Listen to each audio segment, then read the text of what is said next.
acho que, primeiro de tudo, acho que a conexão com Deus é fundamental. Quando a Sim. gente tem essa conexão com Deus, é a mesma coisa, eu estava pensando nessa lição quando eu estava estudando, com um amigo. Se eu tenho um amigo e eu converso com ele todos os dias, tenho o hábito de contar para ele como foi meu dia, como foi minha vida, como está sendo e tudo mais, eu vou criar uma conexão com ele, criar uma intimidade com ele, a qual eu vou confiar. E é a Sim. mesma coisa com Deus. Quando a gente está ali todo o tempo conversando, tendo esse diálogo direto com Deus, essa conexão direta com Ele, acho que a gente cria essa fé que eles criaram. E a gente tem também, essa história mostra como foi. Eles passaram por tanta dificuldade e mesmo assim eles poderiam ter desistido de tudo, largado tudo. Mas eles persistiram e tiveram fé. Eles colocaram fé em cima de tudo. Então essa lição, ela retrata sobre a questão da fé também. Isso é muito interessante. Sim, a lição da semana ela fala sobre o desafio que eles tiveram ali, né, na fornalha e tudo mais. Queria que você falasse um pouco sobre isso, o contexto político, do porquê que isso aconteceu, por que que Nabucodonosor mandou eles para a fornalha. Bom, ele fez depois do seu sonho, né, da estátua, ele mandou fazer uma estátua completa de ouro, de acordo com o seu sonho, para como significasse que o reino dele era invencível. E ele obrigou todos os sábios, todos os seus convidados ali reais, para que se curvassem diante a, a, A a estátua. estátua, isso.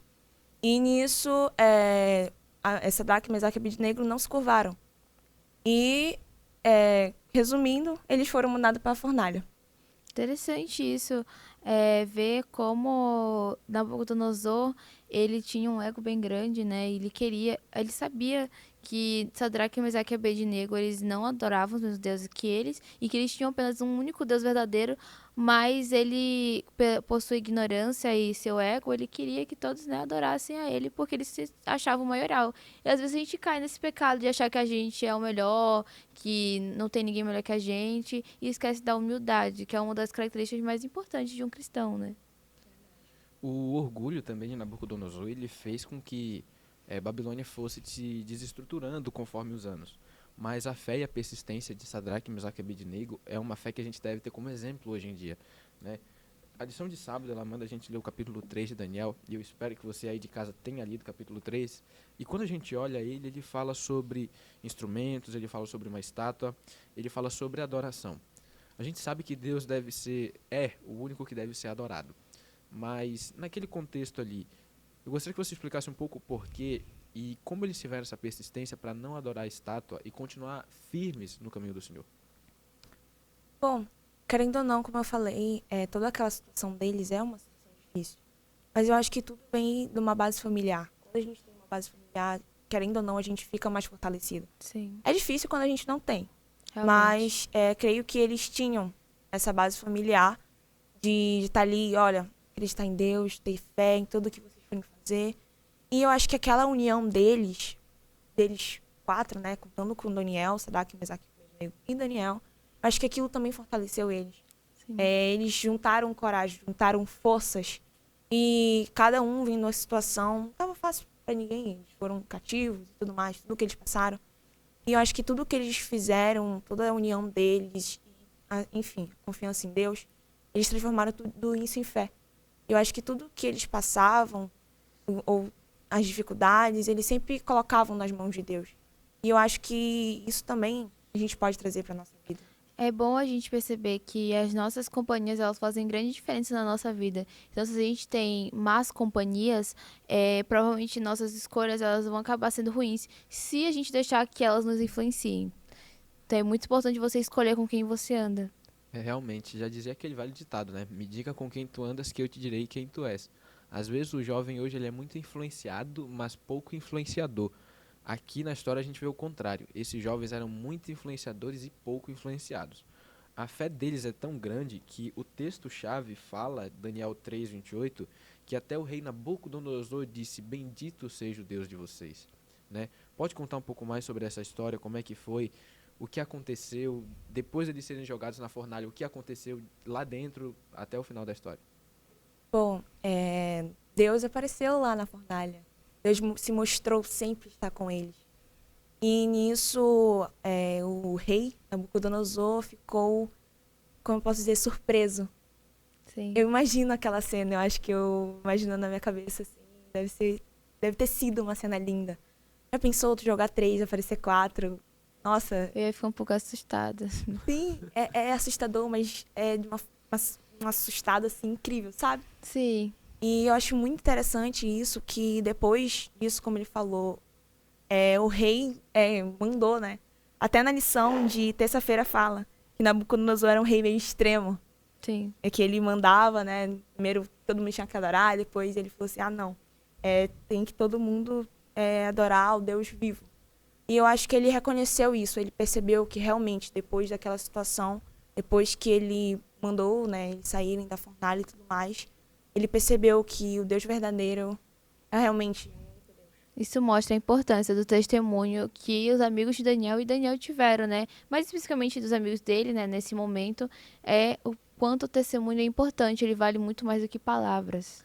Realmente, a lição de segundo ela trouxe uma parte que eu achei bem interessante, que ele fala, eles sabiam que Deus faria o melhor, ainda que tivessem que perecer na fornalha.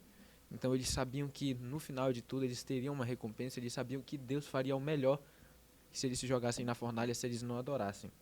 A lição de texto eu gostaria que você falasse um pouco, esse making off, agora um momento um pouco mais de descontração. Qual parte da lição de terça chamou mais a sua atenção e por quê? Visto que a lição de terça é um ponto que a gente sai um pouco dessa parte muito Sim. histórica, se distrai um pouquinho, aprende algumas coisas daquele tempo. Gostaria que você falasse de um ponto da lição de terça que chamou a sua atenção.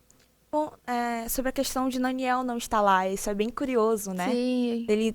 Algo aconteceu que ele não pôde estar lá, e a lição de terça-feira fala sobre isso, sobre esse ponto aí, dele, dele não estar. Mas creio que se Daniel estivesse lá, ele com certeza estaria lá na fornalha junto com seus amigos. Com certeza. Porque, querendo ou não, dos 4 ali, ele era o que mais, de uma certa forma, tinha influência. Sim. E eu acho que isso foi o que mais me chamou a atenção. Exatamente. Daniel ele tinha uma forte influência sobre eles e para mim eu acredito que ele seja o cabeça daqueles três, tivesse direcionado, olha, o rei pode fazer isso e olha, não se curva diante desse Deus. Daniel era aquele Sim. homem que motivava aqueles três jovens que estavam meio caídos, que foram levados de sua casa para um reino desconhecido. Eu acredito também que Daniel ele foi aquele que puxou eles de volta para a realidade quando eles chegaram ali no palácio. Ali há um tempo atrás, né? Chegaram no palácio do rei de Nabucodonosor.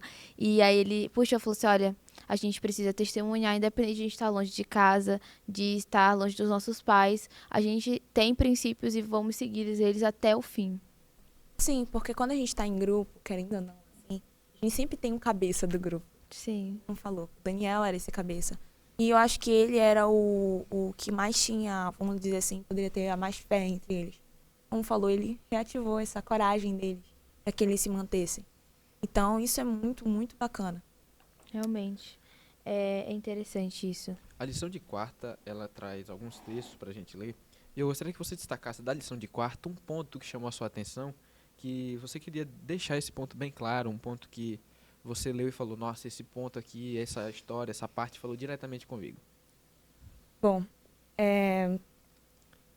na lição de quarta-feira fala sobre a questão, até nos ungidos, na página 219, diz assim: ao libertar seus servos fiéis, o Senhor declarou que se coloca ao lado do oprimido e repreende todos os poderes terrestres que se rebelam contra a autoridade do céu. E a gente vê aqui nessa história, e também como retrata essa fala, que o Senhor sempre está do nosso lado. Sim, Da mesma forma que ele esteve com Sadraque, Mesaque e Abednego.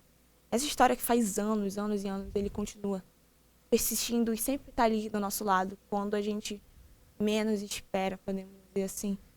E ele sempre está ali, sempre, qualquer dificuldade ou qualquer vitória, ele sempre vai estar ali, tá conosco, nos dando ou parabéns por meio de alguém, ou pode estar dizendo assim, ei, não, vamos continuar, vamos persistir, vamos ter fé. Então, eu acho que essa é a parte principal da lição de quarta-feira. é interessante também a gente analisar que Deus ele usou aquele momento para falar para Nabucodonosor, olha, abaixa um pouco sua bola, você não é o maioral, eu tenho controle de tudo, eu sou o ser mais poderoso e mostrar pra ele que era o Deus verdadeiro, né? Então, aquele momento também pra mim, no ponto de vista que a lição também traz, foi um puxão oh meu Deus, Orelhar. orelha, é a palavra parecida, de orelha em Nabucodonosor. E sabe o ponto interessante da lição? Que a história não termina com Nabucodonosor dizendo bendito seja o Deus de vocês. Não. Depois ele faz um decreto para que o povo adore o Deus de Sadraque, Mesaque e Abednego. Tanto que depois, o verso 30 do capítulo 3, fala que ele fez prosperar esses três amigos. A nossa fé, o nosso testemunho, né, às vezes a nossa provação para Deus é uma oportunidade. É uma oportunidade para ele fazer o melhor e demonstrar a sua glória. Você concorda com isso? Você acha que toda a nossa provação, todo o nosso testemunho é uma oportunidade para Deus demonstrar a sua glória? Certeza. Eu acho que tudo que a gente faz na nossa vida como cristãos, eu acho que essa é a nossa missão hoje em dia. A gente tá ali, qualquer lugar que a gente passa, seja a gente, ou qualquer momento, seja alegre ou triste, a gente demonstrar que Cristo está do nosso lado e que Cristo é o nosso Deus, o nosso verdadeiro Deus. Então, eles demonstravam isso, que nas ações deles, eles tiveram coragem de enfrentar o rei, frente a Sim. frente. Então, eu acho que sim, com certeza. As nossas ações, com certeza, devem mostrar que Cristo está ao nosso lado. Eu achei muito interessante aqui na página 5 que a Ellen White fala, né, que a experiência de Sadraque, Mesaque e Abednego só teve um final feliz porque eles seguiram fielmente nos seus princípios. Isso mostra que se os nossos princípios estão baseados e fortalecidos na fé e na palavra de Deus, a gente sempre vai ter um final feliz, sempre vai ter um resultado bom, né? Realmente, quando a gente se mantém ao lado de Deus, ele faz coisas grandiosas na nossa vida pelo nosso testemunho. E na lição de quinta, eu espero que você tenha lido o capítulo 41. Vale a pena ler o livro dos Rugidos, vale a pena ler o capítulo da lição. E esse livro aqui, ele trouxe uma passagem muito interessante, mas eu gostaria que você falasse um pouco mais, Eduarda. Um ponto que chamou a sua atenção, que você queira compartilhar com a gente. E se você fosse resumir essa história em uma frase, que frase você resumiria? A fé que nós temos em Deus nos leva a outro patamar. Nossa, foi bem impactante. Foi bem impactante, foi forte. A fé que nós temos em Deus nos leva para outro patamar. Pode explicar um pouco mais essa frase? Bom, a gente tendo fé em Deus, a gente confiando nele, nossa vida vai mudar completamente. Com certeza. Quando nós temos, como eu falei no início, a conexão direta com Deus, isso transforma. Isso transforma a nossa vida. As nossas ações são diferentes, os nossos pensamentos são diferentes. E a gente vai crescer não só o nosso eu, mas também a gente vai ajudar outras pessoas a crescerem. Sim. Eu queria te fazer outra pergunta. O que essa história, ela nos mostra, tipo, ela Eita! Eita, que a dicção tá É, boa. ela nos faz ver o que faz com que a gente aumente a nossa confiança em Deus. Porque a confiança de Sadraque, Mesaque e Abednego era algo admirável, né? E a confiança que eles tinham em Deus. Porque eles falam, se for para nós perecermos, vamos perecer. Mas se for para viver, Deus, né, vai nos salvar. Então, o que a gente pode fazer para fortalecer essa confiança em Deus? Bom, eu vou continuar falando sobre a conexão de Deus, né? Conexão direta com Ele. E, sabe, eu acho que é muito importante. E esse ensinamento em si, dessa história, eu queria puxar um pouco sobre a lição de sexta-feira, que fala assim: você está pronto para viver uma experiência semelhante? Então, chama a gente a pensar se a gente Sim. está. E essa conexão direta vai fazer a gente estar ali com essa semelhança a Cristo. Isso é extraordinário. Realmente. Às vezes eu me pego pensando, se eu passasse o que esses personagens da Bíblia passam, especificamente falando sobre os amigos de Daniel, qual seria a minha reação, qual seria a minha decisão, né, naquele momento. É muito importante a gente refletir sobre isso. Realmente. Eduardo, nosso tempo está acabando, mas eu gostaria de fazer uma última pergunta. Que você direcionasse essa resposta para todos os adolescentes da União Norte Brasileira. Se você pudesse dar um conselho para quem quer ter uma relação íntima com Deus, baseando-se nessa história, qual conselho você diria para esses adolescentes? Você, adolescente, Estude a Bíblia. Conecte-se fique conectado com Deus. A lição é linda. E mais linda ainda é a Bíblia. A Bíblia é um livro que nos ensina como devemos viver corretamente, como devemos ter fé e persistência em Cristo. Ligue-se a Deus. Fique conectado a Ele. Estude diariamente sua lição. E pense, será que você está sendo semelhante a Deus? Será que suas ações demonstram que você é realmente um cristão? Leve as lições da lição para sua vida. E é esse o meu recado para você, adolescente. Para nós, adolescentes. Muito impactante. Vou levar essa frase comigo. E bom, foi um prazer estar com você aqui hoje, Darda. Eu espero que você tenha aprendido bastante lições, porque eu aprendi, com certeza. Eu não vou ser mais a mesma depois dessa lição. E bom, pra gente finalizar, eu queria que você fizesse uma oração pra gente. Vamos orar então. Oremos. Querido Deus, muito obrigado por mais um dia estarmos aqui, bem, em saúde. Que o Senhor possa abençoar cada adolescente que está assistindo esse podcast. Que o Senhor possa, Senhor, sempre nos ajudar a mantermos conectados contigo. Que o Senhor possa, Senhor, nos guardar e nos proteger. Que possamos aprender com os 3 amigos de Daniel, que não importa as circunstâncias, devemos manter a fé em ti. É isso que eu te peço e te agradeço em nome de Jesus. Amém. Amém. Gostou, Gustavo? Eu amei. Olha, eu amei. Tiramos muito bom proveito dessa lição e espero que você aí de casa também tenha tirado muito bom proveito. E bom, não se esqueçam de continuar assistindo nossos vídeos. Semana que vem tem mais. Não se esqueçam de nos seguir nas nossas redes sociais. E é isso. Um beijo a todos vocês. Tchau. Te vejo na próxima, viu?